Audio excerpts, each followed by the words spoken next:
हमारा criminal justice system आखिर काम कैसे करता है? कौन सी अदालत कौन सा केस देखती है? इसका जवाब भारत के नए कानूनी कोड भारतीय नागरिक सुरक्षा संहिता 2023 में मिलता है। और आज हम उसी की एक ऐसी धारा को समझने वाले हैं जो इस पूरे सिस्टम की नींव है।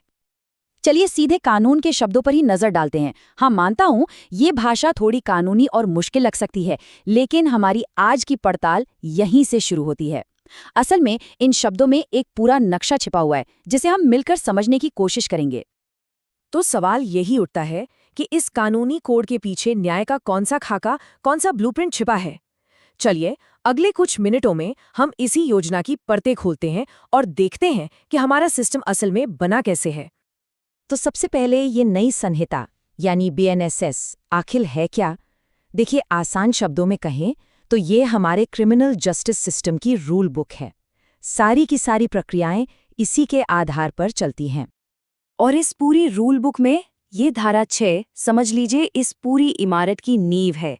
ये हर राज्य के लिए एक ऑर्गेनाइजेशनल मैप तैयार करती है कि भाई क्रिमिनल मामले कैसे संभाले जाएंगे।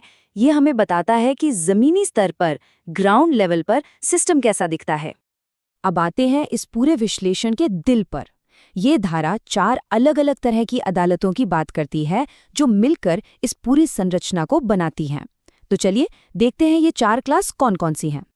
4, बस ये एक नंबर 4, इसे याद रखना है। ये सिर्फ 4 तरह की अदालतें नहीं हैं। ये हमारे न्याय सिस्टम के वो 4 मजबूत स्तंभ हैं, पिलर्स, जिन पर हमारी पूरी व्यवस्था टिकी हुई है। और हाँ, हर पिलर की अपनी एक खास भूमिका है। और ये रहे वो 4 स्तंभ। सबसे ऊपर हैं सेशन न्यायालय यानी कोर्ट्स ऑफ सेशन।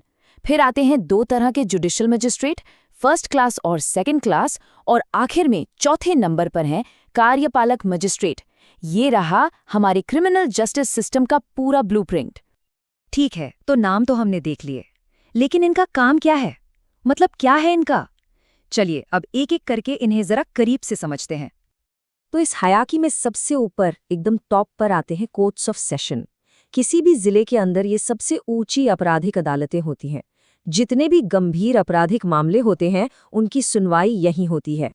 अब यहाँ एक दिलचस्प बात है, कानून जुडिशियल मैजिस्ट्रेट्स को साफ तौर पर 2 क्लासेस में बांटता है, judicial magistrates of the first class और judicial magistrates of the second class.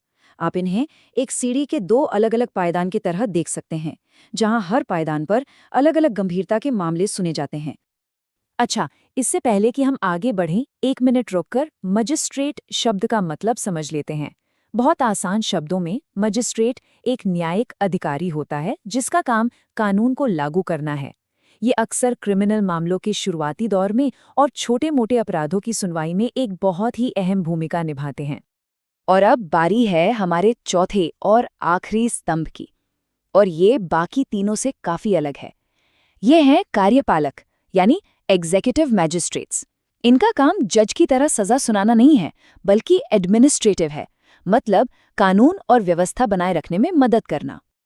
तो ठीक है, हमने इन चारों कोड्स के बारे में जान लिया, लेकिन अब बड़ा सवाल ये है कि भाई इस 4 टियर स्ट्रक्चर की जरूरत ही क्या है? इसका महत्व क्या है? चलिए एक बार फिर से इन चारों पर नजर डालते हैं। सेशन न्यायालय, 2 तरह के जुडिशियल मजिस्ट्रेट्स और कार्यपालक मजिस्ट्रेट। इन चारों नामों को याद रखना जरूरी है क्योंकि यही हमारे पूरे क्रिमिनल जस्टिस सिस्टम की रीढ़ है। ये टेबल देखिए पूरी कहानी को कितने सिंपल तरीके से बताती है। सबसे ऊपर है कोर्ट्स ऑफ सेशन, जो जिले की टॉप क्रिमिनल कोर्ट्स हैं। फिर आते हैं जुडिशियल मैजिस्ट्रेट्स, जो ज्यादातर क्रिमिनल केसेस को हैंडल करते हैं। और आखिर में एग्जीक्यूटिव मैजिस्ट्रेट्स, जिनका फोकस एडमिनिस्ट्रेटिव कामों पर होता है। एकदम साफ साफ हायरार्की और रोल्स का बंटवारा। तो निचोड़ क्या है? द बॉटम लाइन इज कि धारा 6 सिर्फ कुछ कानूनी शब्द नहीं है, बल्कि ये न्याय देने की प्रक्रिया के लिए एक साफ सुथरा और ऑर्गेनाइज्ड फ्रेमवर्क है, एक ढांचा है। ये तय करता है कि हर मामले के लिए एक सही अदालत हो और एक तय प्रक्रिया हो, ताकि कोई कंफ्यूजन ना हो। तो ये तो हो गया कानून का ब्लूप्रिंट जो कागज पर है। इसकी पूरी संरचना को हमने समझ लिया, लेकिन सबसे बड़ा और अहम सवाल तो यही है कि कागज पर बना ये शानदार ढांचा जमीन पर असलियत में न्याय में कैसे बदलता है। ये एक ऐसा सवाल है जिसके बारे में सोचना जरूरी है।